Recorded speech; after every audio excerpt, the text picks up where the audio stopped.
Hello students, welcome to my YouTube channel. Last class में हमने पढ़ा था टाइप्स ऑफ रिएक्शंस। तो आज हम पढ़ेंगे टाइप्स ऑफ रिएक्शन की लास्ट रिएक्शंस, जो कि है रिडॉक्स रिएक्शन। रिडॉक्स में हम ऑक्सीडेशन एंड रिडक्शन दोनों को ही एक्सप्लेन करेंगे और साथ के साथ चैप्टर का लास्ट टॉपिक कोरोजन। तो चलो हम स्टार्ट करते हैं। आज का लेक्चर हमारा है रिडॉक्स रिएक्शन। तो आज का टॉपिक है हमारा रिडॉक्स रिएक्शन। तो रिडॉक्स रिएक्शन पढ़ने से पहले हम पढ़ेंगे कि ऑक्सीडेशन एंड रिडक्शन होता क्या है, फिर देखेंगे कि रिडॉक्स रिएक्शन किसे बोलते हैं हम। रिडॉक्स, ये हमारा क्लास 10th का टॉपिक है। इस लेक्चर का पहला टॉपिक रिडॉक्स, जो कि क्लास 11th में एक चैप्टर होता है रिडॉक्स, जिसकी वीडियोस ऑलरेडी डाली हुई है। उस चैप्टर को भी अच्छा हो तो वहां से भी देख सकते हैं कि रिडॉक्स का रियल मतलब क्या है रिडॉक्स का, और डिटेल में रिडॉक्स पढ़ना है तो क्लास 11th का रिडॉक्स चैप्टर कर सकते हो। तो रिडॉक्स टॉपिक पढ़ने से पहले हम दो वर्ड पढ़ेंगे, रिडक्शन एंड ऑक्सीडेशन, क्योंकि जो रिडॉक्स वर्ड है वो दो वर्ड से मिलकर बनना है। पहला आता है रिडक्शन एंड OX का मींस ऑक्सीडेशन। ऑक्सीडेशन, तो रिडॉक्स दो वर्ड से मिलकर बना होता है, redox red ox, reduction and oxidation. Reduction and oxidation, रिडक्शन को शॉर्ट में RED और ऑक्सीडेशन को OX। ठीक है, तो रिडॉक्स दो वर्ड से मिलकर बना हुआ है, रिडक्शन एंड ऑक्सीडेशन। तो फर्स्ट ऑफ ऑल अब ये रिडक्शन एंड ऑक्सीडेशन होता है क्या, हमें ये समझना है। तो रिडक्शन क्या होता है, तो देखते हैं रिडक्शन और रिडक्शन रिएक्शन किसे बोला जाता है। रिडक्शन एंड ऑक्सीडेशन, सेकेंड है oxidation. Most important topic oxidation reaction. अब oxidation reaction, a reaction in which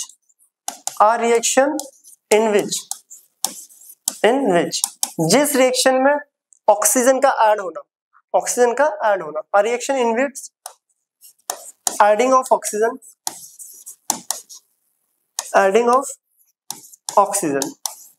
जिस रिएक्शन में ऑक्सीजन ऐड हो रहा हो उसको हम क्या बोलेंगे, ऑक्सीडेशन रिएक्शन। जिस रिएक्शन में ऑक्सीजन ऐड हो रहा हो उसको हम क्या बोलेंगे, oxidation reaction. Second, removal of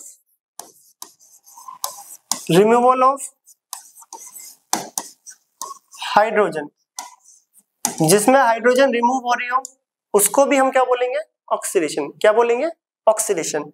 and third, loss of electrons, जिसमें इलेक्ट्रॉन्स का लॉस हो रहा हो, ये इलेक्ट्रॉन्स लिखा हुआ है, जिसमें इलेक्ट्रॉन्स का लॉस हो रहा हो उसको भी हम क्या बोलेंगे, ऑक्सीडेशन। क्या बोलेंगे, ऑक्सीडेशन।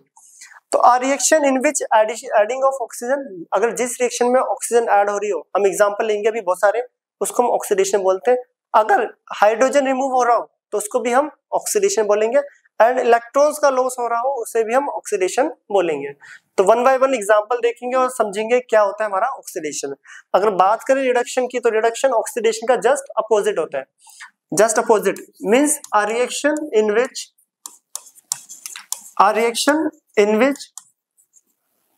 यहां पर क्या था, एडिंग ऑफ ऑक्सीजन, तो इसमें क्या हो जाएगा, रिमूवल ऑफ ऑक्सीजन, जिसमें ऑक्सीजन रिमूव हो रहा हो, रिमूवल ऑफ ऑक्सीजन। सेकंड, यहां पर रिमूव हो रहा था हाइड्रोजन, तो यहां पे क्या होगा, ऐड होगा hydrogen, adding of hydrogen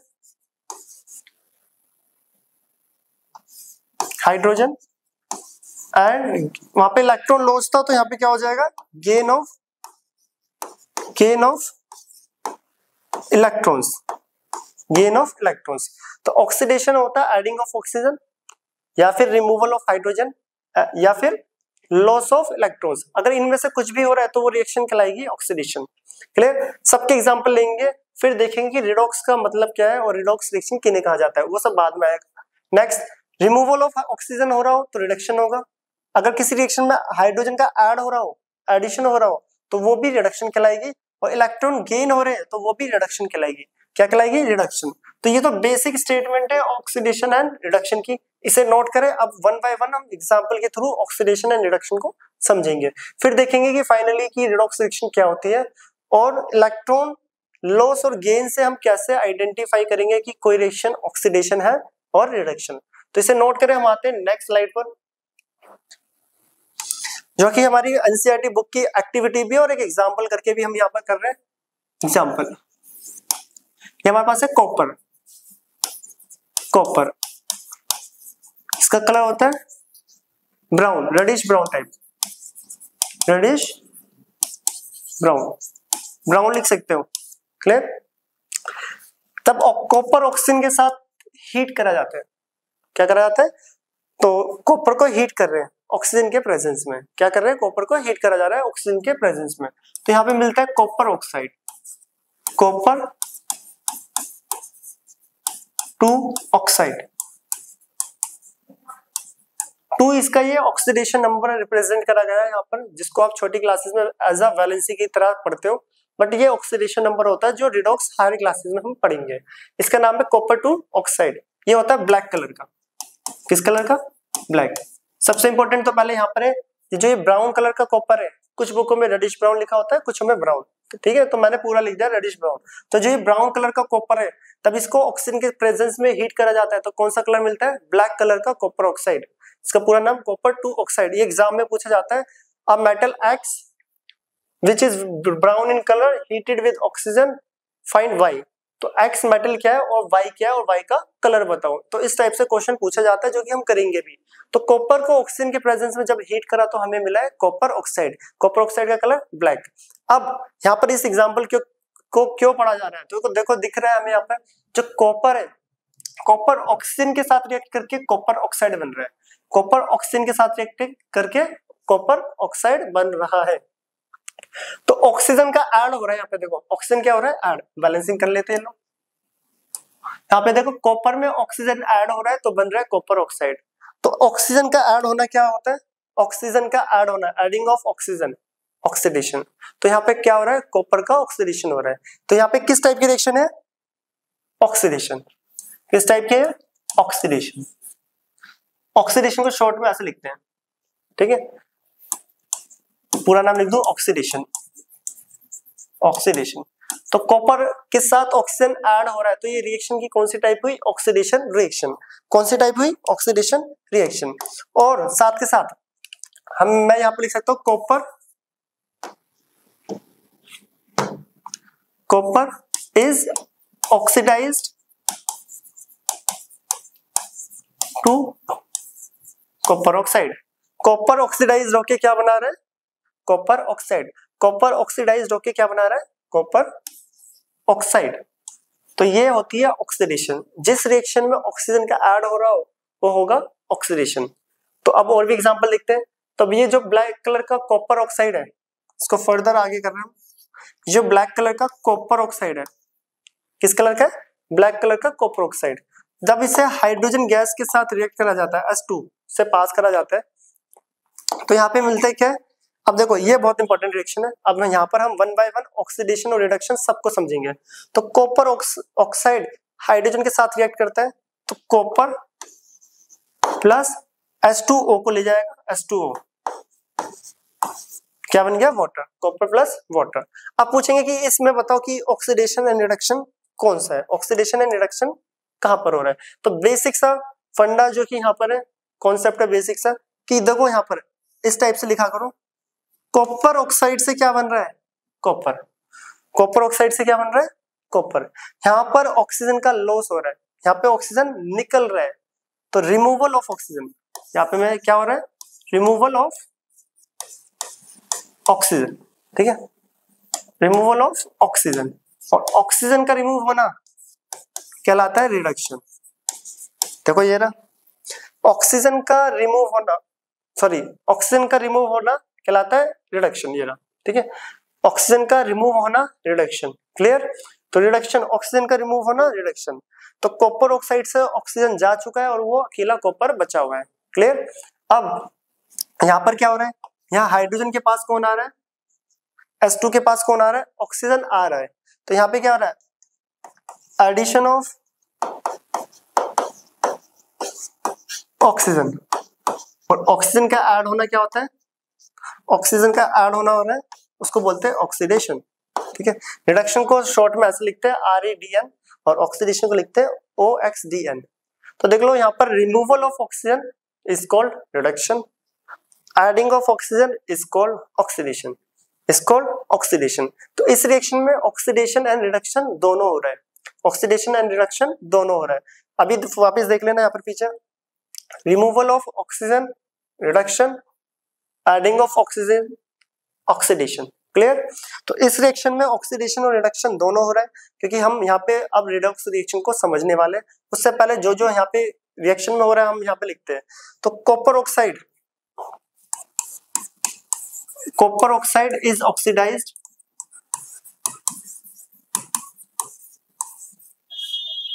sorry reduction हो रहा है ना, copper oxide is reduced to copper, yes और नो? कॉपर ऑक्साइड रिड्यूस हो रहा है किसमें? कॉपर में। हर बार ऐसे लिखना ताकि याद हो ज्यादा से ज्यादा रिएक्शंस को आप समझ पाओ, क्योंकि एग्जाम में पूछा जाता है कि कौन रिड्यूस हो रहा है कौन ऑक्सीडाइज हो रहा है। तो यहाँ पे H2 के केस में H2 is oxidize to H2O, H2 is oxidised to H2O। Clear? तो हमने लिख लिया जो कॉपर ऑक्साइड है वो रिड्यूस्ड होकर कॉपर बना रहा है, ये रहा, और H2 जो ऑक्सीडाइज्ड होके H2O का फॉर्मेशन कर रहा है। अब साथ के साथ यहाँ पे पूछेंगे कि ऑक्सीडाइजिंग और रिड्यूसिंग एजेंट क्या होते हैं, ऑक्सीडाइजिंग एंड रिड्यूसिंग एजेंट क्या होते हैं। तो यहाँ पे देख लेते हैं oxidizing agent, oxidizing agent substance की डेफिनेशन देख लो, which undergoes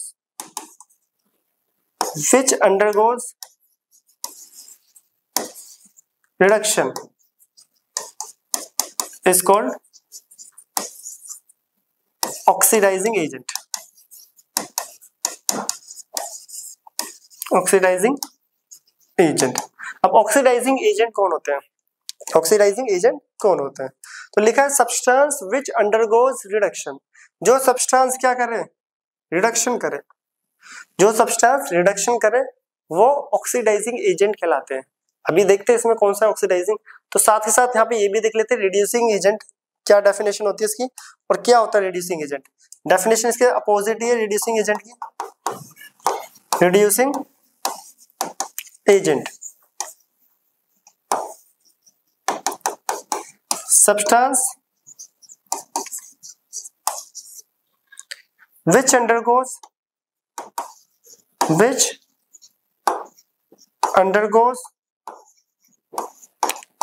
oxidation, substance which undergoes oxidation is called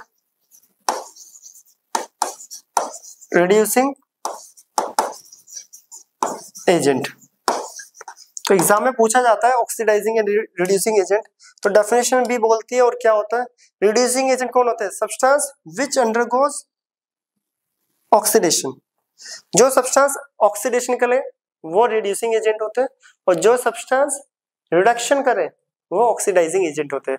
कहने का मतलब क्या है, बाय ट्रिक और बेसिक कॉन्सेप्ट के अकॉर्डिंग अगर आप समझो तो यहाँ पे देखना, जिस रिएक्शन में ऑक्सीडेशन हो रहा हो हमेशा याद रखना, जिसमें ऑक्सीडेशन हो रहा हो वो रिड्यूसिंग एजेंट होता है, अपोजिट होता है ऑलवेज। ये ट्रिक है याद करने की, जो ऑक्सीडेशन करता है यहाँ पर वो रिड्यूसिंग एजेंट होता है, जो रिडक्शन करता है वो ऑक्सीडाइजिंग एजेंट होता है, अपोजिट हो जाता है। देखो यहाँ पे ऑक्सीडेशन हो रहा है तो ये रिड्यूसिंग एजेंट, या रिडक्शन हो रहा है तो ये ऑक्सीडाइजिंग एजेंट। और यही मैंने यहाँ पर लिखा है, देखो जो रिडक्शन करता है वो ऑक्सीडाइजिंग एजेंट, ऑपोजिट याद रखना, ऑलवेज अपोजिट। रिडक्शन वाला ऑक्सीडाइजिंग एजेंट, ऑक्सीडेशन वाला रिड्यूसिंग एजेंट, ऑलवेज अपोजिट। अगर मैं इनमें से एक की भी स्टेटमेंट देखूं, देखो ऑक्सीडाइजिंग एजेंट कौन होता है? सब्सटेंस विच अंडरगोज रिडक्शन, जो रिडक्शन करता है वो ऑक्सीडाइजिंग एजेंट होता है। सब्सटेंस विच अंडरगोज रिडक्शन, जो रिडक्शन करे वो ऑक्सीडाइजिंग एजेंट होता है और जो ऑक्सीडेशन करे वो रिड्यूसिंग एजेंट। अपोजिट याद रखना, स्टेटमेंट भी भूल जाओ तो सिंपल से याद रखना, जो रिडक्शन हो रहा है वो ऑक्सीडाइजिंग एजेंट और जहां ऑक्सीडेशन हो रहा है वो रिड्यूसिंग एजेंट। क्लियर? तो यहाँ पे ऑक्सीडाइजिंग एजेंट जो है वो कॉपर ऑक्साइड है और जो रिड्यूसिंग एजेंट है वो H2 है। H2 यहाँ पे क्या है? Reducing agent. तो इस रिएक्शन में ऑक्सीडेशन भी हो रहा है, सही से समझना, अभी बहुत सारे एग्जांपल लेंगे, इसमें ऑक्सीडेशन भी हो रहा है और रिडक्शन भी, ऑक्सीडेशन भी हो रहा है, रिडक्शन भी, साथ के साथ हमने ऑक्सीडाइजिंग और रिड्यूसिंग एजेंट को भी समझ लिया है। अब रिडॉक्स रिएक्शन क्या होता है? जिस रिएक्शन में ऑक्सीडेशन एंड रिडक्शन साइमल्टेनियसली हो, जिस रिएक्शन में ऑक्सीडेशन एंड रिडक्शन एक साथ हो, एक साथ मींस साइमल्टेनियसली, उसको हम बोलते हैं रिडॉक्स रिएक्शन। किसी रिएक्शन में ऑक्सीडेशन एंड रिडक्शन अगर एक साथ हो रहा है तो उसको हम बोलेंगे रिडॉक्स रिएक्शन। क्या बोलेंगे? Redox reaction. तो ये एक रिडॉक्स रिएक्शन है क्योंकि इसमें ऑक्सीडेशन एंड रिडक्शन एक साथ हो रहा है, इसलिए ये एक रिडॉक्स रिएक्शन है। तो रिडॉक्स की स्टेटमेंट ये आती है, a reaction in which oxidation and reduction simultaneously take place is known as redox reaction. तो रिडॉक्स रिएक्शन की स्टेटमेंट हम नेक्स्ट पेज पे लिखते हैं, तो इसे नोट करें, ये इंपॉर्टेंट है, पूछा जाता है। ऑक्सीडाइजिंग एजेंट कौन होता है? जो रिडक्शन करे, और रिड्यूसिंग एजेंट कौन होता है? जो ऑक्सीडेशन करते हैं। ठीक है, इसे नोट करो। अब हम रिडॉक्स की स्टेटमेंट लिखते हैं कि रिडॉक्स रिएक्शन होती क्या है। रिडॉक्स रिएक्शन तो स्टार्टिंग में बताया था, रिडॉक्स दो वर्ड से मिलकर बना होता है, reduction and oxidation, reduction plus oxidation. जिस रिएक्शन में रिडक्शन और ऑक्सीडेशन दोनों एक साथ हो वो होती है redox reaction. A reaction in which oxidation and reduction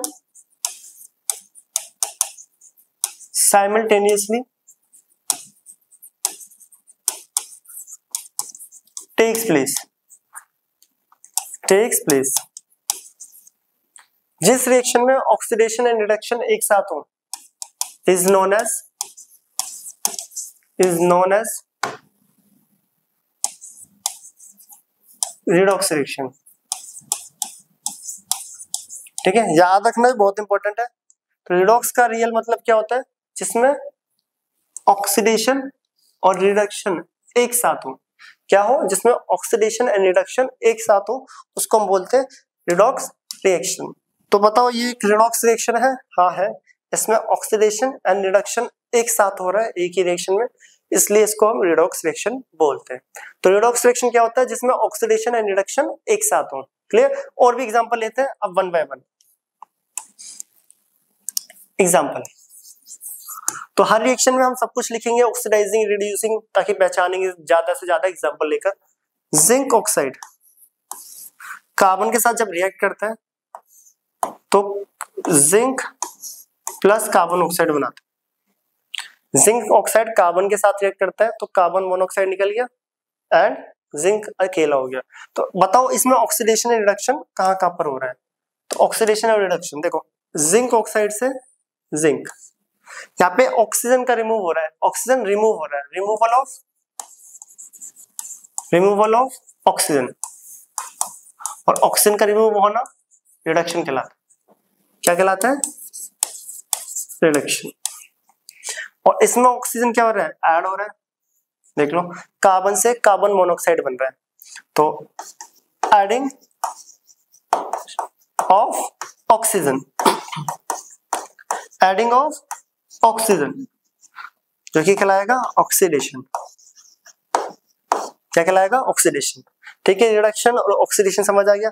अब ऑक्सीडाइजिंग और रिड्यूसिंग एजेंट, जो रिडक्शन करे वो ऑलवेज ऑक्सीडाइजिंग एजेंट,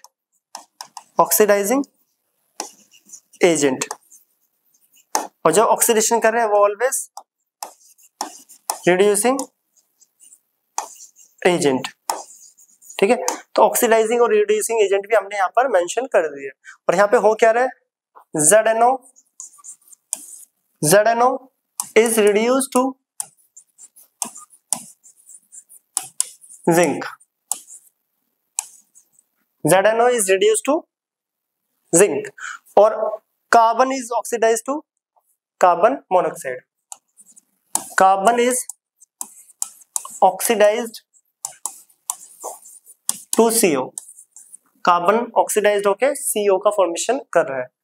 तो ये होता है रिड्यूसिंग एजेंट, ये होते हैं ऑक्सीडाइजिंग एजेंट। यहाँ रिडक्शन हो रहा है, यहाँ पर ऑक्सीडेशन हो रहा है। और अगर एक ही रिएक्शन में ऑक्सीडेशन एंड रिडक्शन एक साथ हो तो ये भी एक रिडॉक्स रिएक्शन का एग्जांपल है। तो ये क्या कहलाएगी? एक रिडॉक्स रिएक्शन।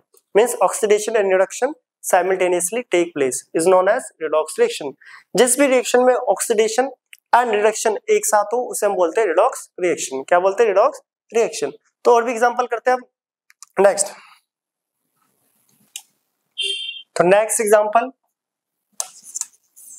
Fe2O3 नीचे लिख लेते हैं Fe2O3 plus aluminium gives to Al2O3 plus Fe। तो इसमें हमें ऑक्सीडेशन और रिडक्शन बताना है। तो ऑक्सीडेशन और रिडक्शन कहाँ कहाँ पर हो रहा है? तो देखो Fe2O3 से बन रहा है Fe, तो यहाँ पर ऑक्सीजन रिमूव हो रहा है। ऑक्सीजन क्या हो रहा है? रिमूव। रिमूवल ऑफ ऑक्सीजन, और ऑक्सीजन का रिमूव होना कहलाता है रिडक्शन। क्या कहलाता है? रिडक्शन। और दूसरी तरफ देखें तो एल्यूमिनियम से एल्यूमिनियम ऑक्साइड बन रहा है, तो यहाँ पे ऐड हो रहा है ऑक्सीजन, एडिंग ऑफ ऑक्सीजन, और ऑक्सीजन का ऐड होना ऑक्सीडेशन। क्लियर?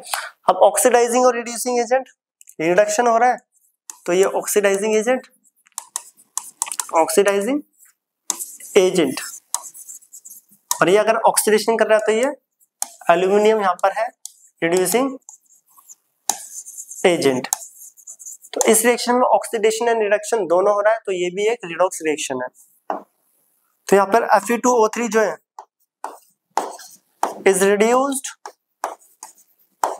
एग्जाम में पूछा जाता है ऐसे कि कौन रिड्यूस हो रहा है कौन ऑक्सीडाइज्ड हो रहा है। ठीक है, Fe2O3 रिड्यूस होके क्या बना रहा है?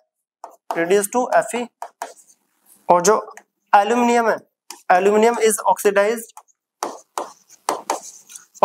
To Al। ठीक है, तो ये एग्जांपल भी काफी इंपॉर्टेंट है। अब वापस आते हैं हम पहला एग्जांपल पे, इसको नोट करें। अब हम जहां से स्टार्ट कराते हैं रिडॉक्स उसी पे आते हैं वापस। तो देखो हमने सबसे पहला एग्जांपल लिया था जो ये ब्राउन कलर का कॉपर है, तब हमने इसे हीट करा तो कॉपर ऑक्साइड बना। क्या बना? Copper oxide. ये रिएक्शन क्या थी? ऑक्सीडेशन। क्या थी? ऑक्सीडेशन। बट मैं बोलूं नहीं ये रिएक्शन रिडॉक्स रिएक्शन है। क्या ये स्टेटमेंट सही है? तो बहुत से बच्चे सोच रहे होंगे कि यहाँ पे कॉपर ऑक्सीजन के साथ तो ऑक्सीडेशन ही हो रहा है, क्योंकि ऑक्सीजन का ऐड होना ऑक्सीडेशन कहलाता है। बट ये एक रिडॉक्स रिएक्शन है, यहाँ पे ऑक्सीडेशन एंड रिडक्शन दोनों हो रहे हैं एक साथ। तो इस चीज को समझने के लिए हम यहाँ पे लेते हैं बहुत सारे एग्जांपल्स। ठीक है, और इलेक्ट्रॉन लॉस और गेन वाला कॉन्सेप्ट यहाँ पे अब इंट्रोड्यूस्ड होगा। तो इंपॉर्टेंट है यहाँ पर ऑक्सीडेशन एंड रिडक्शन दोनों हो रहा है। कैसे? अब हम सीखते हैं। तो इसी टाइप के और भी एग्जांपल ले लेते हैं।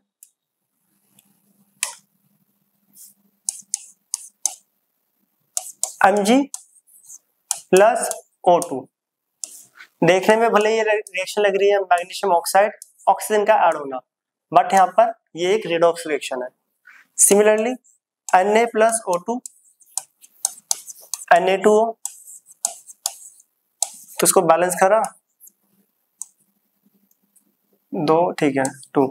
तो देखने में ये ऑक्सीजन यहाँ पे ऐड हो रहा है, बेसिकली ये क्या बोलेंगे सब कि ये ऑक्सीडेशन है बस, बट रियल में ये एक दोनों की दोनों रिडॉक्स रिएक्शन है। अब कैसे पॉसिबल है कि ये रिडॉक्स रिएक्शन कैसे है? ठीक है, यहाँ पे तो ऑक्सीजन का ऐड हो रहा है तो ये तो ऑक्सीडेशन होनी चाहिए, इसमें रिडक्शन कहाँ से आ रहा है? क्योंकि रिडॉक्स रिएक्शन वो होती है जिसमें ऑक्सीडेशन एंड रिडक्शन दोनों हो। तो इस कॉन्सेप्ट को समझने के लिए हम ऑक्सीडेशन की स्टेटमेंट पे वापस आते हैं, जो कि मैंने यहाँ पे लिखवाया भी हुआ है। जिस रिएक्शन में इलेक्ट्रॉन्स का लॉस हो वो भी ऑक्सीडेशन होती है, और जिस रिएक्शन में इलेक्ट्रॉन का गेन हो वो रिडक्शन होती है। अब ये इलेक्ट्रॉन लॉस और गेन क्या है, और इलेक्ट्रॉन लॉस और गेन कॉन्सेप्ट से हम ऑक्सीडेशन को कैसे समझेंगे, तो यहाँ पर हम करते हैं। ये वैसे सारे कॉन्सेप्ट ये इलेक्ट्रॉन्स के 10th में पूछ लिए जाते हैं, बाकी 11th में आते हैं ऑक्सीडेशन नंबर इलेक्ट्रॉन्स वगैरह का, जो कि रिडॉक्स में मैं ऑलरेडी करा चुका हूँ क्लास 11th के लेक्चर में। तो यहाँ पे आप देखते हैं इलेक्ट्रॉन लॉस और गेन कॉन्सेप्ट, तो इनको एक्सप्लेन करेंगे। पहले टॉपिक को समझते हैं। इलेक्ट्रॉन लॉस और गेन कॉन्सेप्ट। तो इलेक्ट्रॉन ट्रांसफर कॉन्सेप्ट से हम समझेंगे यहाँ पर कि ऑक्सीडेशन और रिडक्शन होता है क्या है। तो ऑक्सीडेशन कौन सी रिएक्शन होती है? जिसमें इलेक्ट्रॉन्स लॉस हो। a reaction in which loss of electrons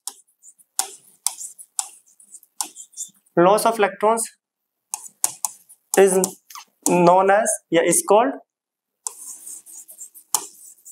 oxidation. जिस रिएक्शन में इलेक्ट्रॉन्स लॉस हो रहे हैं उसे हम क्या बोलेंगे? ऑक्सीडेशन। क्या बोलेंगे? ऑक्सीडेशन। और जिस रिएक्शन में इलेक्ट्रॉन्स गेन होंगे उसे हम रिडक्शन, जो हमने पीछे लिखा भी हुआ, गेन ऑफ इलेक्ट्रॉन्स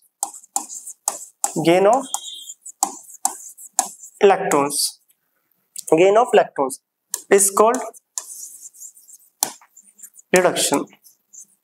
बहुत इंपॉर्टेंट टॉपिक है, क्वेश्चन आते हैं इस पे, ठीक है। अब लॉस और गेन का मतलब क्या है, तो पहले इसको समझते हैं। नीचे हमें पता है सोडियम, इसका एटॉमिक नंबर 281 होता है, इलेक्ट्रॉनिक कॉन्फ़िगरेशन 281। तो हमें पता है ये अपना ऑक्टेट कंप्लीट करने के लिए सोडियम अपना एक इलेक्ट्रॉन को लॉस कर देता है वैलेंस शेल से। 281 इसकी इलेक्ट्रॉनिक कॉन्फ़िगरेशन है, अपने वैलेंस शेल से एक इलेक्ट्रॉन को लॉस कर देगा। इस न्यूट्रल पे से एक नेगेटिव चला गया तो इसके ऊपर कौन सा चार्ज आ गया? पॉजिटिव। पॉजिटिव कैसे आ रहा है? क्योंकि पहले इसके पास 11 इलेक्ट्रॉन थे और 11 प्रोटॉन थे, तो 11 इलेक्ट्रॉन थे और 11 प्रोटॉन्स। एक इलेक्ट्रॉन चला गया तो पॉजिटिव एक बढ़ गया, क्योंकि अब इलेक्ट्रॉन जैसे एक गया तो 10 इलेक्ट्रॉन बचे, तो नेगेटिव 10 हो गया और पॉजिटिव 11, तो पॉजिटिव एक बढ़ गया तो सोडियम पे आ जाएगा Na पॉजिटिव। तो ऐसे आता है सोडियम के ऊपर चार्ज। तो देख लो 11 इलेक्ट्रॉन थे इसके पास, 11 प्रोटॉन थे, एक इलेक्ट्रॉन निकल गया, मींस एक नेगेटिव निकल गया, तो नेगेटिव 10 बचा और पॉजिटिव 11, तो पॉजिटिव 11 हुआ, एक बचा जो कि ये दिख रहा है Na पॉजिटिव, इसलिए सोडियम पे पॉजिटिव चार्ज आता है, जो कि हम सीख के भी आए छोटी क्लासेस में। उसके बाद जैसे कि मैग्नीशियम 282 इलेक्ट्रॉनिक कॉन्फ़िगरेशन, तो ऑक्टेट कंप्लीट करने के लिए अपने 2 इलेक्ट्रॉन को लॉस करेगा, और जैसे ही अपने इलेक्ट्रॉन 2 लॉस करेगा तो मैग्नीशियम के ऊपर आ जाएगा 2 पॉजिटिव। 2 पॉजिटिव क्यों आए? क्योंकि इसके ऊपर 2 प्रोटॉन एक्स्ट्रा हो गए इलेक्ट्रॉन के कंपेयर में। सिमिलरली एल्यूमिनियम 283 होता है, तो एल्यूमिनियम अपना 3 इलेक्ट्रॉन को लॉस करेगा ऑक्टेट कंप्लीट करने के लिए, और जैसे ही 3 इलेक्ट्रॉन को लॉस करा तो एल्यूमिनियम पे आ गया 3 पॉजिटिव। तो इन सब में इलेक्ट्रॉन्स का लॉस हो रहा है, तो ये कहलाएगी ऑक्सीडेशन। तो ये सारे एग्जांपल किसके हैं? ऑक्सीडेशन के। तो यहाँ पे मैं लिख दूं, तो ये सारे एग्जांपल किसके हैं? ऑक्सीडेशन। इन सब में इलेक्ट्रॉन्स का लॉस होना है। जिस रिएक्शन में इलेक्ट्रॉन्स लॉस हो उसको क्या बोलेंगे? ऑक्सीडेशन। और जिसमें गेन हो वो कहलाएगा रिडक्शन। अभी ये ऑक्सीडेशन के एग्जांपल है। तो Na is oxidized to Na positive, Mg is oxidized to Mg2 positive, aluminium is oxidized to Al3 positive। तो यहाँ पे लिख देता हूँ Na is oxidized to Na positive। इसमें क्या हो रहा है? Mg is oxidized to Mg2 positive and aluminium is oxidized to Al3 positive। तो ये है ऑक्सीडेशन, इसमें ये भी ऑक्सीडेशन और ये भी ऑक्सीडेशन रिएक्शन। क्यों? क्योंकि जिसमें इलेक्ट्रॉन्स का लॉस हो वो ऑक्सीडेशन होता है।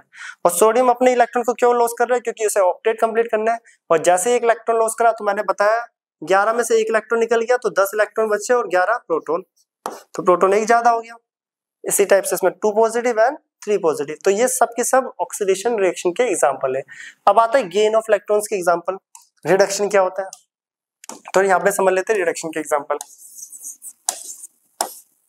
फ्लोरीन 2,7 इलेक्ट्रॉनिक कॉन्फ़िगरेशन करते हैं, तो के एलिमेंट में 2,7 ऑक्टेट को कंप्लीट करने के लिए एक इलेक्ट्रॉन गेन करेगा, और जैसे ही एक इलेक्ट्रॉन आया तो इसके ऊपर एक नेगेटिव आ गया। ये देखो पहले एटॉमिक नंबर 9 का मतलब है फ्लोरीन के पास 9 इलेक्ट्रॉन थे और 9 ही प्रोटॉन है।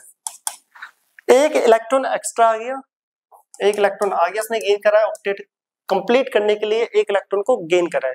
ऑक्टेट को कंप्लीट करने के लिए एक इलेक्ट्रॉन को गेन करा है। ऑक्टेट मींस वैलेंस शेल में 8 इलेक्ट्रॉन्स। जैसे ही एक इलेक्ट्रॉन गेन करना तो अब इसमें 10 इलेक्ट्रॉन्स हो गया और 9 प्रोटॉन। तो दिख ही रहा है एक नेगेटिव ज्यादा आ गया, तो इसका वो नेगेटिव हम इसको ऐसे रिप्रेजेंट करते हैं जो कि एक एनायन बोलते हैं, जिसे हम क्या बोलते हैं, एनायन। ठीक है, चार्ज आ जाता है। तो चार्ज इस टाइप से आता है किसी भी स्पीसीज के ऊपर।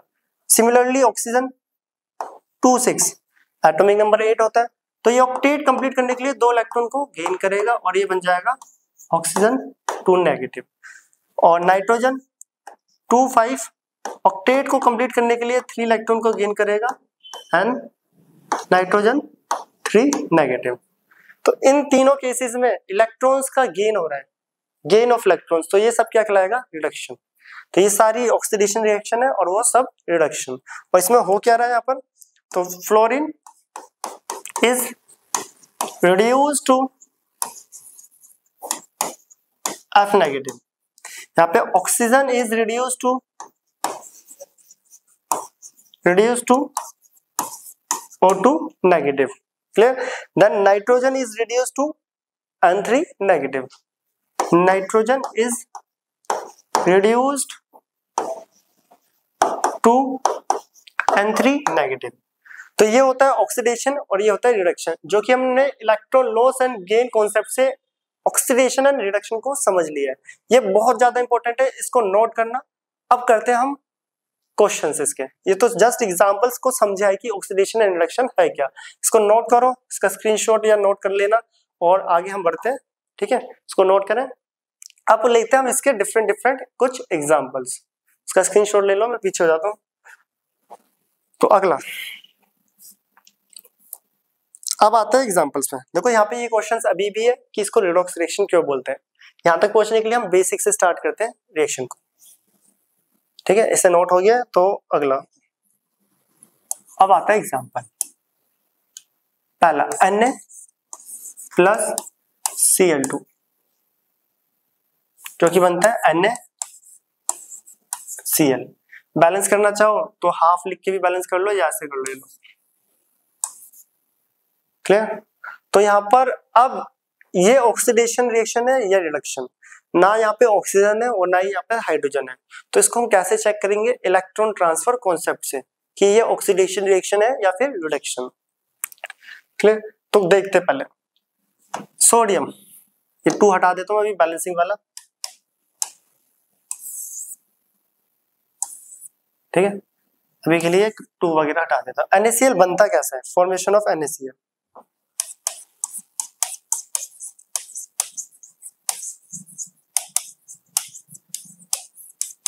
यहाँ पे कैसे बना है, ठीक है, जो कि हम मेटल नॉन मेटल चैप्टर में पढ़ेंगे भी, इलेक्ट्रॉन डॉट स्ट्रक्चर में। सोडियम इसके ऊपर वैलेंस शेल में कितने इलेक्ट्रॉन्स होते हैं, 281, एक। वैलेंस शेल में कितने इलेक्ट्रॉन होते हैं, 1। ठीक है, वैलेंस शेल में कितने इलेक्ट्रॉन होते हैं, 1।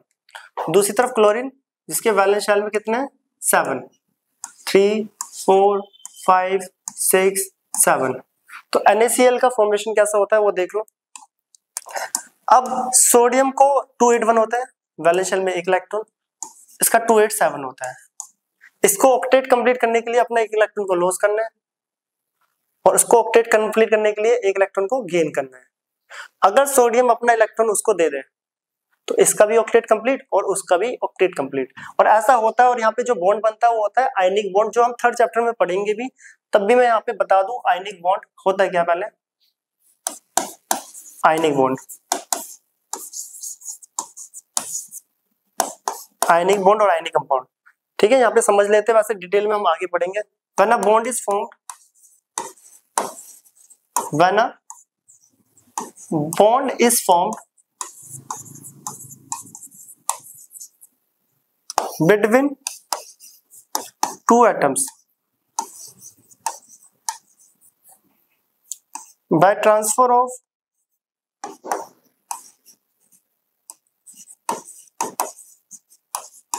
electrons from one atom, from one atom to another,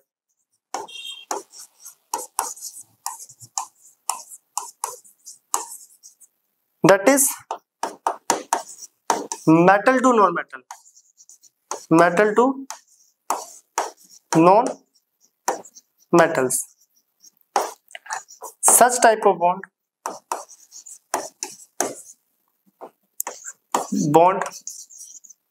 called ionic bond. Ionic bond जो कि हम आगे पढ़ेंगे. यहाँ पे क्लियर कर लेते हैं यहाँ पे जो बॉन्ड फॉर्मेशन हो रहा है कैसे. तो देखो यहाँ पे लिखा है when a bond is formed between two atom. जब कभी दो एटम्स के बीच में कोई बॉन्ड बन रहा हो by the transfer of electrons from one atom to another. एक एटम से इलेक्ट्रॉन ट्रांसफर अगर दूसरे एटम पे हो रहा है इसको सिंपली बोल सकते हैं दैट इज, यहाँ पे याद रखना जो ब्रैकेट में लिखा है that is metal to non metal. अब मेटल टू नॉन मेटल का मतलब क्या है, ठीक है.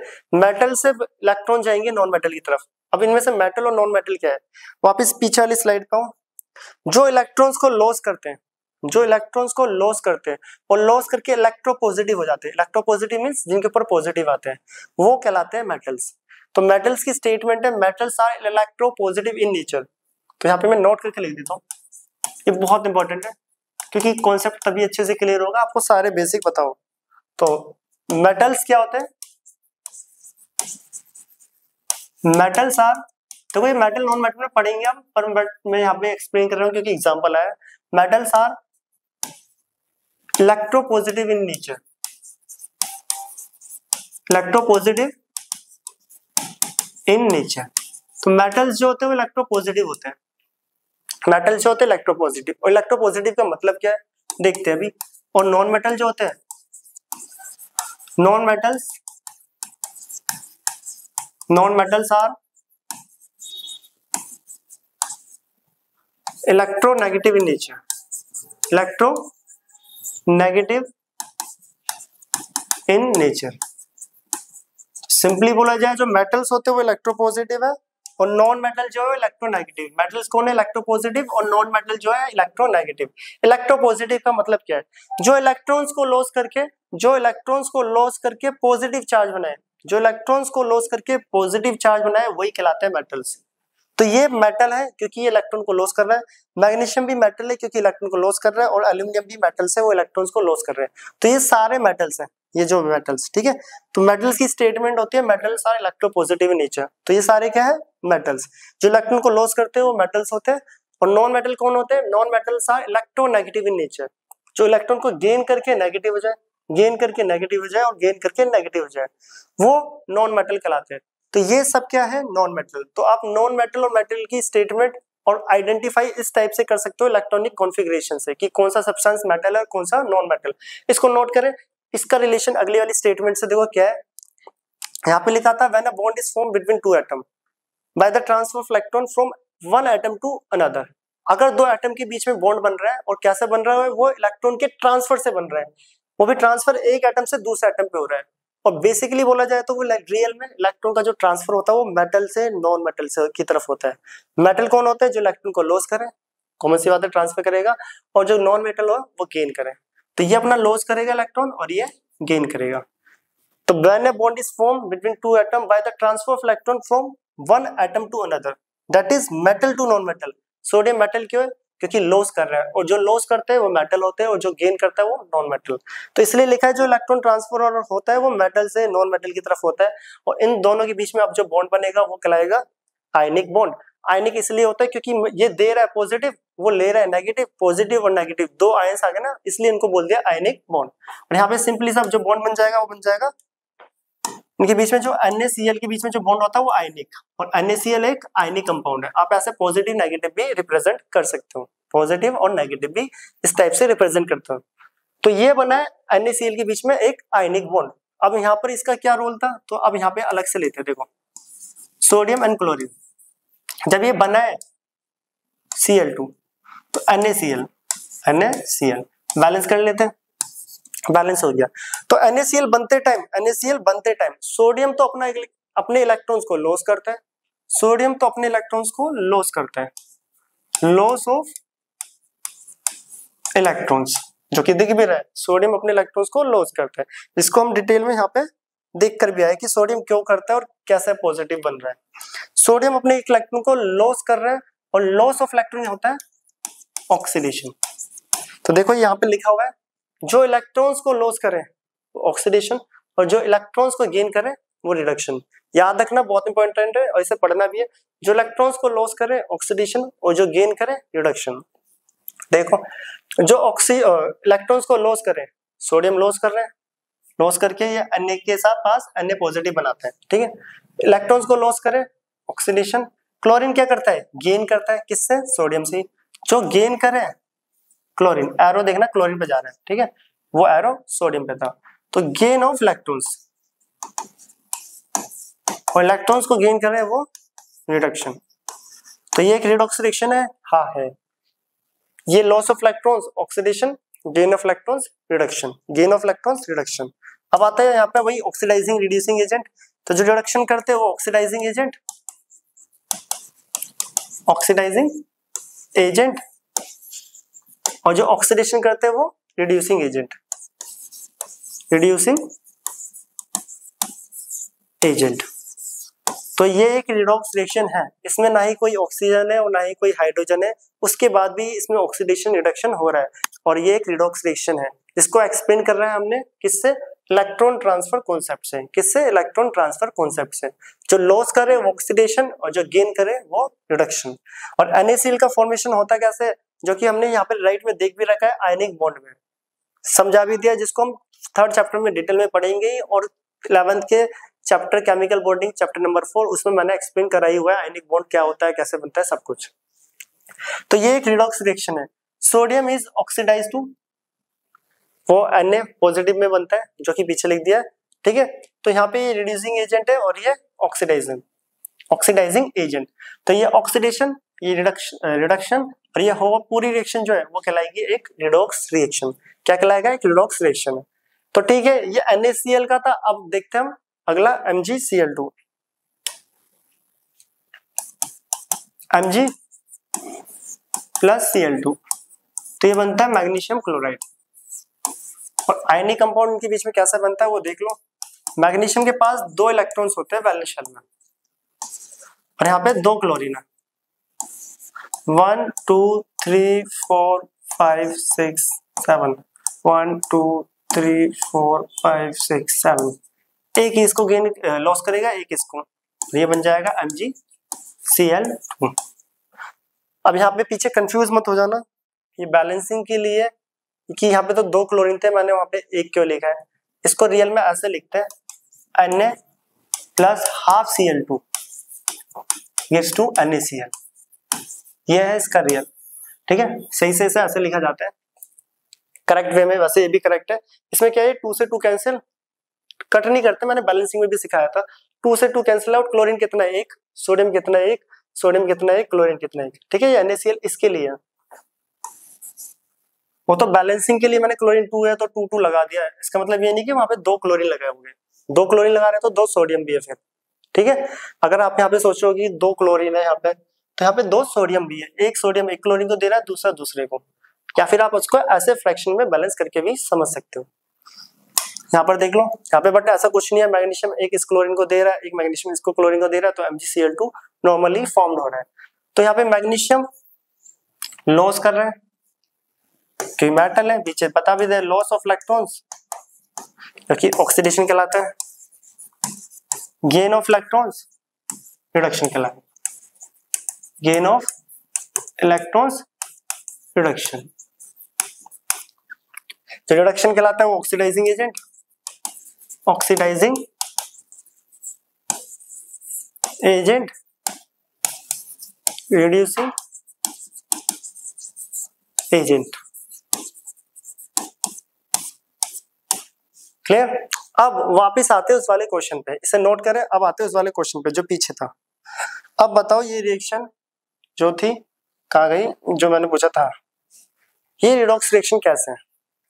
आया था ना कि यहाँ पे तो ऑक्सीजन ऐड हो रहा है, तो फिर भी ये रिडॉक्स रिएक्शन है। तो अब आपको समझ आ गया होगा कि अगर मैं पहला एग्जांपल लूं Mg का, इसका Mg ऑक्सीजन के साथ क्या बना रहा है, MgO। ऐसे बैलेंसिंग है, ठीक है, पूरा प्रॉपर बैलेंस कर दिया।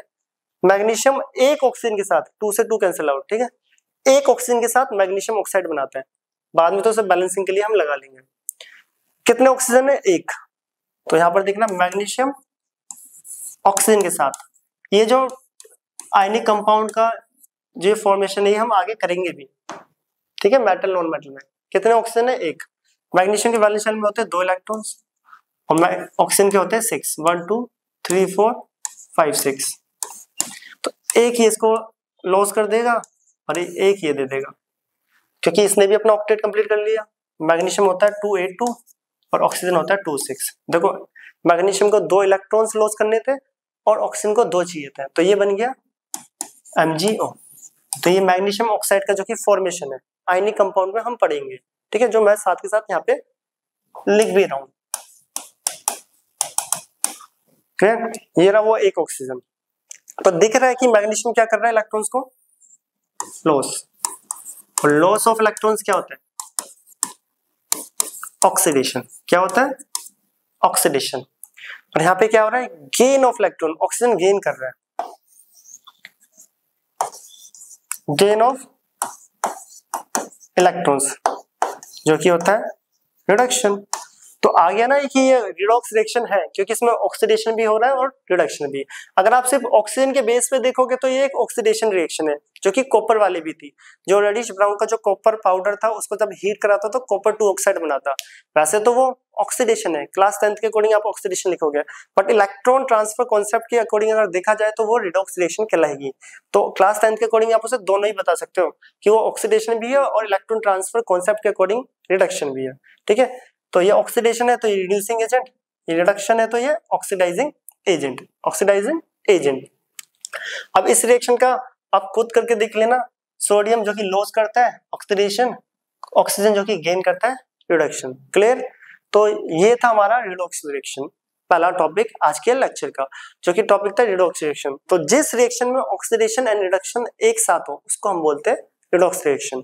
और ऑक्सीडेशन रिडक्शन है क्या? हमने oxidation method means adding of oxygen, removal of hydrogen and electron loss और गेन कॉन्सेप्ट से भी समझ लिया है कि रिडॉक्स का मतलब क्या होता है रियल में। तो अब हमारा आता है आज का सेकंड टॉपिक, जो कि है कोरोजन। सर नोट करें।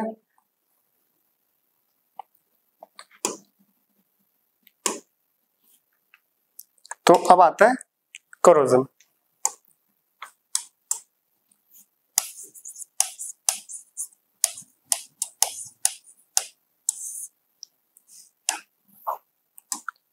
कोरोजन, कोरोजन जंग लगना, ठीक है। अब डेफिनेशन क्या है? A process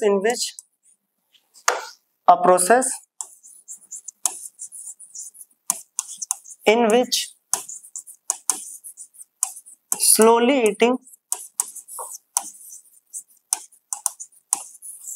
of metals by atmospheric gases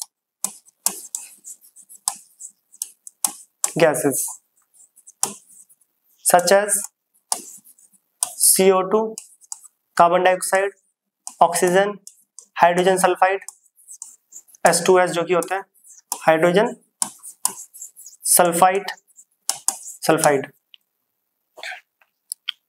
water vapour,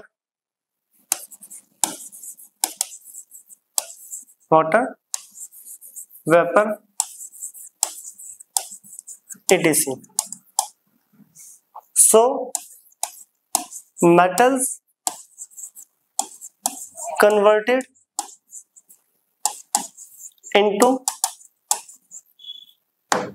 into metal oxides,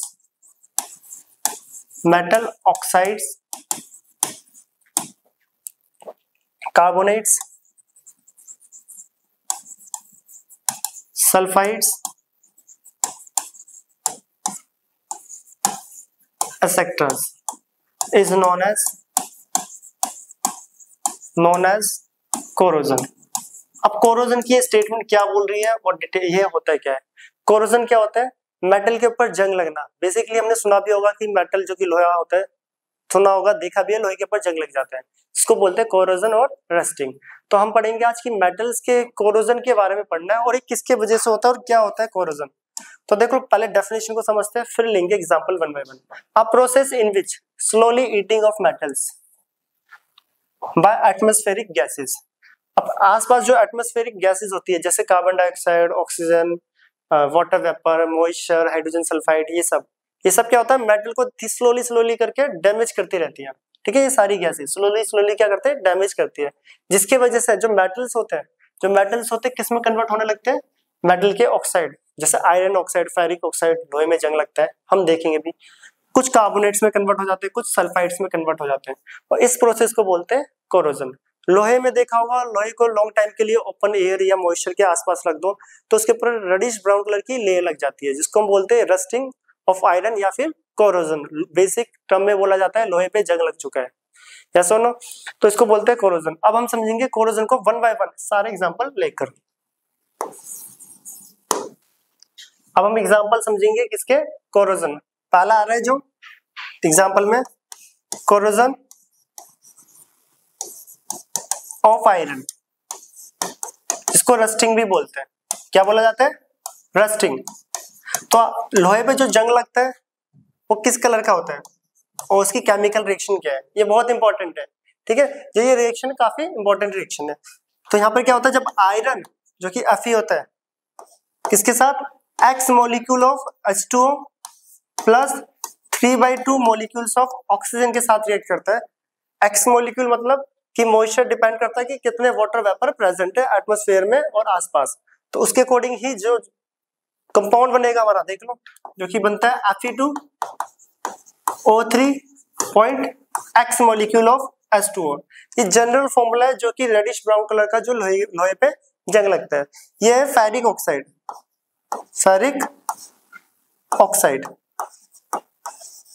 जो कि रेडिश ब्राउन का, रेडिश ब्राउन कलर, जो लोहे पे जो ब्राउन कलर का जंग लगता है वो ये होता है Fe2O3 point X molecule of H2O। X का मतलब क्या है, तब लोहे पे जंग लगता है तो वाटर वेपर कितना प्रेजेंट है, कितने वाटर मॉलिक्यूल प्रेजेंट है, जितने ज्यादा वाटर मॉलिक्यूल और मॉइस्चर होता है तो जंग उतने ही जल्दी लगता है। तो जनरल फॉर्मूला जो रेडिश ब्राउन का जो लोहे पे जंग लगता है, लाल कलर का, जो ब्राउनिश कलर का होता है, लाल ब्राउनिश कलर का, वो होता है Fe2O3 point X molecule of H2O, जिसको हम रस्टिंग भी बोलते हैं, रस्टिंग ऑफ आयरन। तो ये रिएक्शन बहुत इंपॉर्टेंट है। यहाँ पे कलर बहुत बार पूछे जाते हैं एग्जाम में कि जो आयरन पे कोरोजन होता है या रस्टिंग होती है उसका रिएक्शन लिख के दिखाओ, तो उसकी रिएक्शन ये रही। अब आता है सेकंड आता है कॉपर। इससे पहले नोट करो, अब आते हैं कॉपर। कॉपर पे किस कलर का जंग लगता है और कौन सी केमिकल रिएक्शन यहाँ पर है, तो उसका नोट करो। हम आते हैं next second example, copper. Copper में जो जंग लगता है वो होता है ग्रीन कलर का। किस कलर का, ग्रीन कलर का। याद रखना इंपॉर्टेंट है, कॉपर में ग्रीन, आयरन में रेडिश ब्राउन। तो ग्रीन कलर देख लो, जब कॉपर, ये कॉपर है, CO2 H2O एंड ऑक्सीजन के साथ रिएक्ट करता है, ये सब मॉइस्चर, बेसिकली बोल सकते हैं किसके साथ रिएक्ट कर रहा है, मॉइस्चर के साथ। किसके साथ, मॉइस्चर। जब मॉइस्चर के साथ रिएक्ट करता है CO2 H2O एंड O2, तो यहाँ पे क्या बनता है, कुछ टाइम बाद देखोगे कॉपर के ऊपर एक ग्रीनिश कलर की लेयर फॉर्म्ड हो जाती है, जिसका केमिकल फॉर्मूला होता है CuCO3 point CuOH twice, CuOH twice, जिसका नाम है बेसिक कॉपर कार्बोनेट।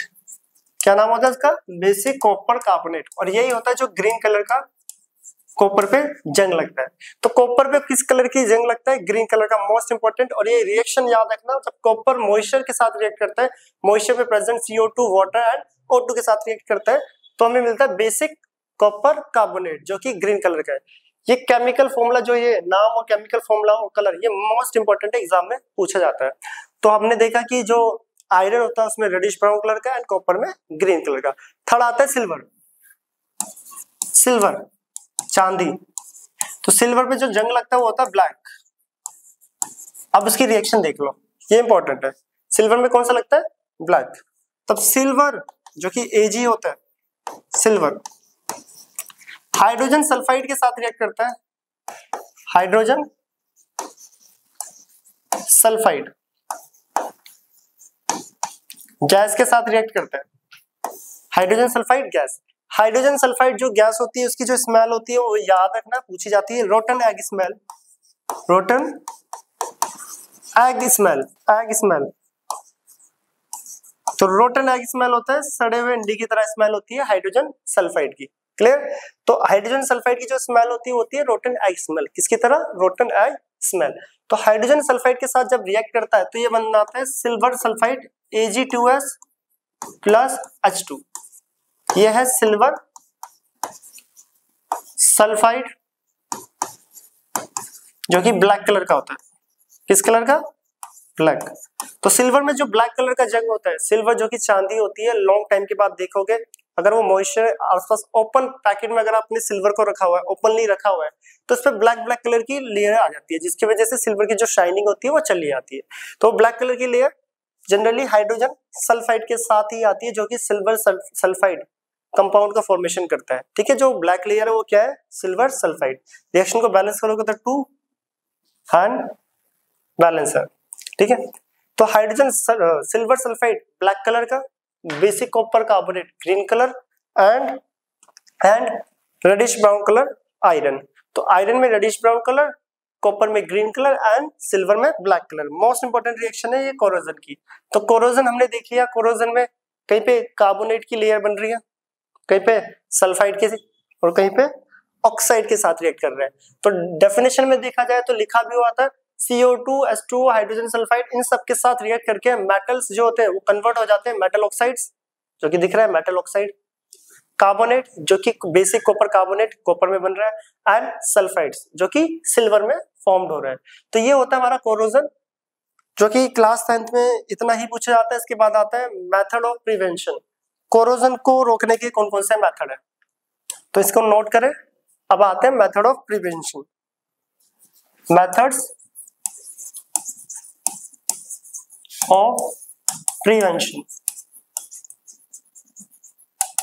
ठीक है, कोरोजन को रोकने के लिए मेथड ऑफ कोरोजन। तो पहले कुछ बेसिक से मेथड देख लेते हैं। तो जंग से बचाने के लिए, कोरोजन से बचाने के लिए हम क्या करते हैं? जनरली देखा जाता है कि हम क्या करते हैं? पेंट लगा देते हैं, उसके ऊपर पेंट कर देते हैं।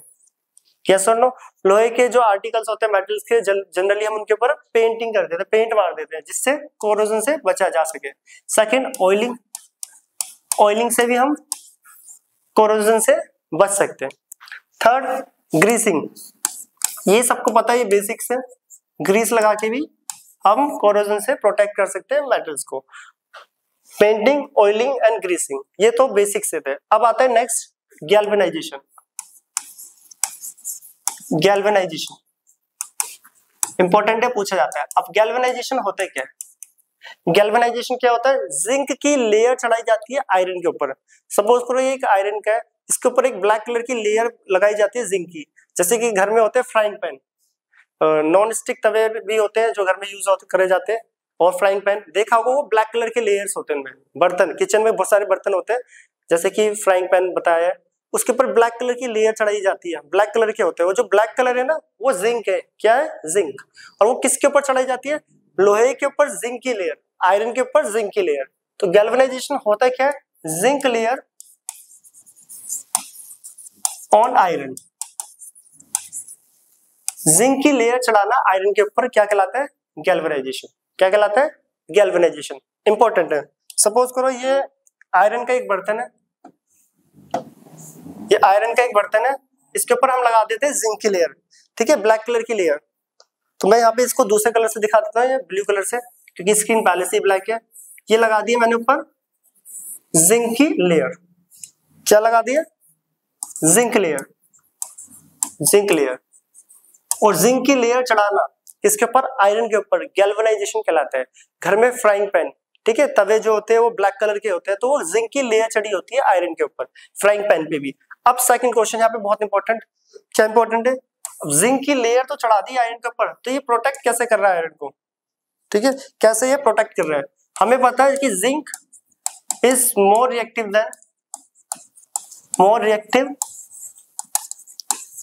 Then iron.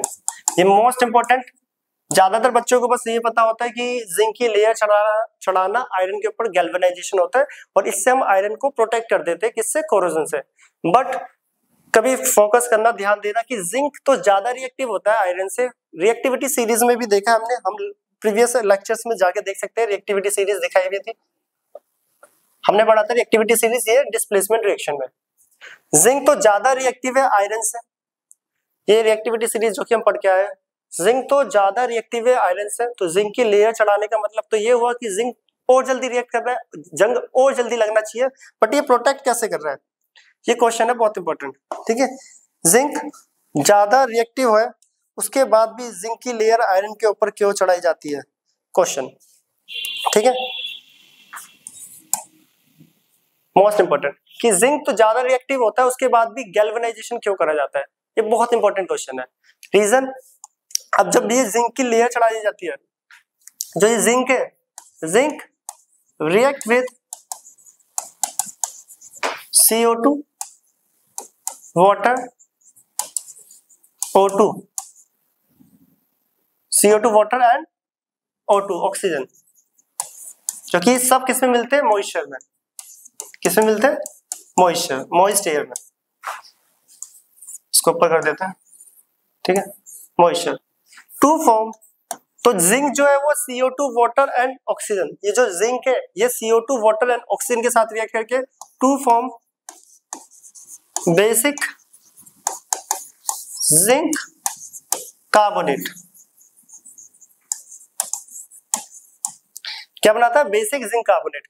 जो ये जिंक की लेयर चढ़ाई जाती है आयरन के ऊपर, जिंक ज्यादा रिएक्टिव होने के बाद भी जिंक की लेयर चढ़ाई जा रही है, क्यों?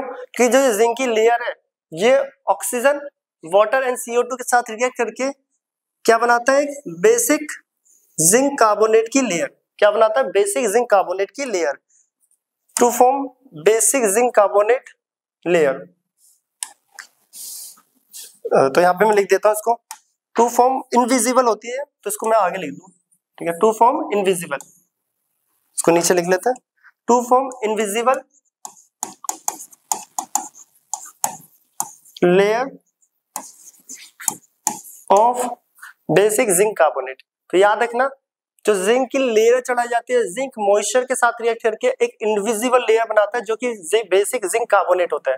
तो जो अभी ऊपर वाली लेयर है, ये जो येलोइश कलर में मैंने रिप्रेजेंट करी है, तो ये क्या है? Basic zinc carbonate. इसकी पहले रिएक्शन देख लो, फिर देखते हैं अभी बेसिक जिंक कार्बोनेट की जो लेयर है वो आयरन को कैसे प्रोटेक्ट कर रही है।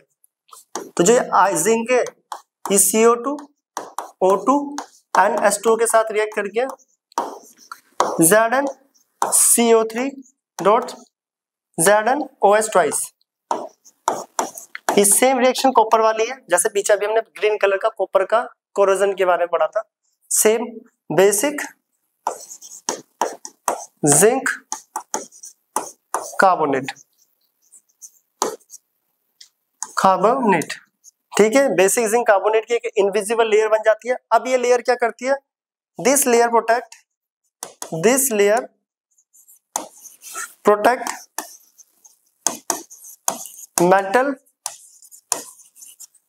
metals from further attack।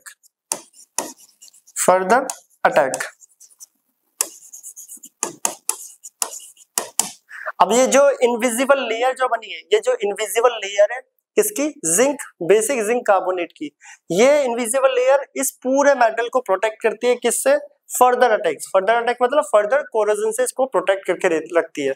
तो बेसिकली यहाँ पे फंडा क्या है, यहाँ पे कॉन्सेप्ट क्या है कि जो आयरन के ऊपर जिंक की लेयर लगी है, जिंक ज्यादा रिएक्टिव होने के बाद भी आयरन को कैसे बचा रहा है, वो खुद कैसे बच पा रहा है।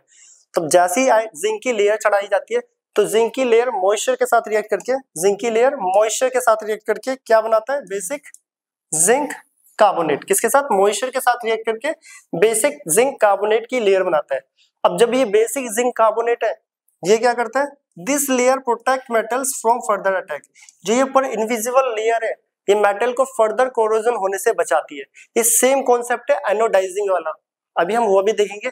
एल्यूमिनियम के आर्टिकल्स, एल्यूमिनियम के जितने भी बर्तन होते हैं, एल्यूमिनियम ज्यादा रिएक्टिव होने के बाद भी जंग नहीं लग पाता उनमें, क्योंकि उसके ऊपर एक एनोडाइजिंग मींस ऑक्साइड की लेयर लगाई जाती है। सही से सुनना, एल्यूमिनियम के मेटल्स जहां पे भी देखोगे शाइन करते हुए होते हैं हमेशा। तो एल्यूमिनियम के मेटल्स के ऊपर एक ऑक्साइड की लेयर लगाई जाती है, वो ऑक्साइड की लेयर एल्यूमिनियम को फर्दर कोरोजन से प्रोटेक्ट करती है। सिमिलरली जिंक की जो बेसिक कार्बोनेट की जो लेयर बनी है मॉइस्चर की वजह से, वो आगे जिंक और आयरन दोनों को ही फर्दर कोरोजन से प्रोटेक्ट करती है। तो ये कोरोजन के बेनिफिट्स होते हैं, ठीक है।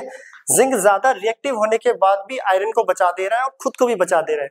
तो ये एडवांटेजेस होते हैं किसके, कोरोजन के। कई मेटल्स में एडवांटेजेस है, जैसे जिंक में, जिंक के ऊपर जो बेसिक कार्बोनेट की जो लेयर लगती है वो जिंक को आगे फर्दर रिएक्ट होने से बचा लेता है, फर्दर कोरोजन से प्रोटेक्ट करता है। सिमिलरली एल्यूमिनियम में भी होता है। तो एल्यूमिनियम में हम एनोडाइजिंग खुद से करते हैं, एक ऑक्साइड की लेयर खुद से चढ़ाते हैं ताकि जो एल्यूमिनियम है वो फर्दर कोरोजन से बच जाए। तो याद रखना, जो ये इनविजिबल लेयर है किसकी लेयर है, रिएक्शन में करके दिखाती है बेसिक जिंक कार्बोनेट। तो ये लेयर फर्दर कोरोजन से मेटल को प्रोटेक्ट करके रखेगी। तो ऊपर वाली जो लेयर है येलो कलर में जो दिख रही है वो अंदर दोनों मेटल को प्रोटेक्ट करके रखती है। तो ये कॉन्सेप्ट होता है कि जिंक की लेयर चढ़ाई जाती है आयरन के ऊपर। ज्यादा रिएक्टिव होने के बाद भी जिंक खुद को और आयरन दोनों को ही प्रोटेक्ट कर लेता है। कैसे? क्योंकि उसके ऊपर बेसिक जिंक कार्बोनेट की लेयर बनती है। ये मोस्ट इंपोर्टेंट है, इसे नोट करें। अभी हम एल्यूमिनियम का भी कॉन्सेप्ट देखेंगे, जो मैंने बोले कि एल्यूमिनियम को भी कैसे प्रोटेक्ट कर लेता है एल्यूमिनियम खुद ही कोरोजन से, ठीक है। इसे नोट करें। फोर्थ पॉइंट पे आते हैं एल्यूमिनियम। पहला था पेंटिंग, सेकंड ऑयलिंग, ग्रीसिंग, ये तो बेसिक से कॉन्सेप्ट है। गैल्वेनाइजेशन, आई होप ये टॉपिक क्लियर हो गया होगा। अब आएगा एल्यूमिनियम। तो एल्यूमिनियम फिफ्थ पॉइंट, एनोडाइजिंग देख लो। एनोडाइजिंग में होता है क्या, oxide layer on aluminium, aluminium के ऊपर ऑक्साइड लेयर लगाना। इससे पहला पॉइंट देख लो, oxide layer on aluminium. Aluminium के ऊपर ऑक्साइड लेयर लगाना, चढ़ाना, एनोडाइजिंग होता है। सपोज ये एक एल्यूमिनियम का पीस है, ठीक है, Al एल्यूमिनियम। अगर मैं इसके ऊपर ऑक्साइड की लेयर लगा दूं, तो मैंने लगा दी है ऑक्साइड की लेयर, और ऑक्साइड की लेयर लगाना होता है एनोडाइजिंग। तो ये हो गया Al2O3। अब ये ऑक्साइड लेयर क्या करेगा, ये जो ऑक्साइड लेयर है ये एल्यूमिनियम को फर्दर कोरोजन से प्रोटेक्ट करता है, एक शील्ड की तरह वर्क कर रहा है, ठीक है। तो ये याद रखना बहुत इंपॉर्टेंट है। This oxide layer protect aluminium from further attack. Same further attack बोल लो, या फर्दर अटैक बोल लो, या फिर कोरोजन, फर्दर कोरोजन। तो ये जो ऑक्साइड की लेयर है एल्यूमिनियम के ऊपर, ये एल्यूमिनियम को प्रोटेक्ट कर लेगी, आगे दोबारा क्या कोरोजन से बचा लेती है, प्रोटेक्ट कर लेती है उससे अटैक करने से, ठीक है। ये लेयर जो आपको दिख रही है सेम पीछे जिंक में भी था। जिंक में जो ये लेयर है ये मॉइस्चर के साथ रिएक्ट करके बनाई है जिंक ने, और ये जो लेयर है वो जिंक को प्रोटेक्ट कर रही है फर्दर कोरोजन से। तो जरूर नहीं कि कोरोजन के डिसएडवांटेजेस होते हैं, यहाँ पे एडवांटेजेस भी है। कि मान लो आपके पास एक एल्यूमिनियम का पीस है, इसको मैंने यहाँ पे रखा हुआ है कई सालों तक, इसमें जंग ना लगे तो मैं पहले इसके ऊपर एक ऑक्साइड की लेयर लगा दूंगा, और ऑक्साइड की लेयर लगना ही कोरोजन होता है। अगर मैं ऑक्साइड की लेयर लगा के रखूंगा यहाँ पर, ठीक है, तो ये लॉन्ग टाइम तक टिका रहेगा, क्योंकि ऊपर की जो लेयर है वो अंदर वाले मेटल को प्रोटेक्ट करके रहेगी। ये एडवांटेजेस होते हैं कोरोजन के, मोस्ट इंपोर्टेंट याद रखना है, पूछा जाता है। उसके बाद एक इलेक्ट्रोप्लेटिंग भी देख लो, वो भी बेसिक से पढ़ा होगा। इलेक्ट्रोप्लेटिंग वगैरह ये छोटी क्लासेस में पढ़ते हैं। इलेक्ट्रोप्लेटिंग में क्या होता है कि metal layers on other metals. तो एक मेटल के ऊपर दूसरे मेटल की लेयर लगाना। फॉर एग्जांपल ये आयरन है Fe, इसके ऊपर मैं क्रोमियम की एक लेयर लगा दूं, क्या लगा दूं, क्रोमियम की लेयर। ये मैंने लगा दिया क्रोमियम, इसको क्रोमियम प्लेटिंग भी बोलते हैं, क्रोमियम की लेयर लगाना, ठीक है।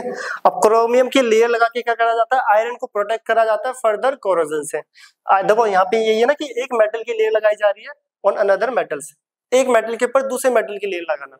अब ये क्रोमियम प्लेटिंग यूज कहाँ होती है और कहाँ दिखती है, कभी बाइसिकल साइकिल जो होती है उसके हैंडल्स देखना जो चलाते हैं वो शाइन कर रहे होते हैं, वो आयरन के ही होते हैं, बट उसके ऊपर इलेक्ट्रोप्लेटिंग करी जाती है। इलेक्ट्रोप्लेटिंग करके क्या हो जाता है, क्रोमियम की लेयर्स लगाई जाती है। स्टील चेयर्स जो होती है रिसेप्शंस में या किसी हॉस्पिटल में जाओगे तो स्टील चेयर्स होती है, उसके जो हैंडल्स होते हैं वो शाइन कर रहे होते हैं। वो क्या होता है, आयरन के ऊपर क्रोमियम की इलेक्ट्रोप्लेटिंग मींस क्रोमियम की एक फाइन लेयर लगाई जाती है जिससे वो शाइन करते हैं और लॉन्ग टाइम तक कोरोजन से प्रोटेक्ट करके रखते हैं अपने आप को। तो ये होता है इलेक्ट्रोप्लेटिंग। तो कोरोजन से बचने के लिए बेसिक्स है पेंटिंग, ऑयलिंग, ग्रीसिंग, यहाँ पे गैल्वेनाइजेशन इंपॉर्टेंट है, zinc layer on iron. Zinc कैसे प्रोटेक्ट करता है, बेसिक जिंक कार्बोनेट जो कि फर्दर कोरोजन से बचा के रखते हैं। एल्यूमिनियम के केस में एनोडाइजिंग, एल्यूमिनियम के ऊपर ऑक्साइड की लेयर लगाना, वो ऑक्साइड की जो लेयर है वो एल्यूमिनियम को फर्दर प्रोटेक्ट करेगा किससे, कोरोजन से। लास्ट इलेक्ट्रोप्लेटिंग जो कि बेसिक्स है, metal layer on other metals, एक मेटल के ऊपर दूसरी मेटल की लेयर चढ़ाना।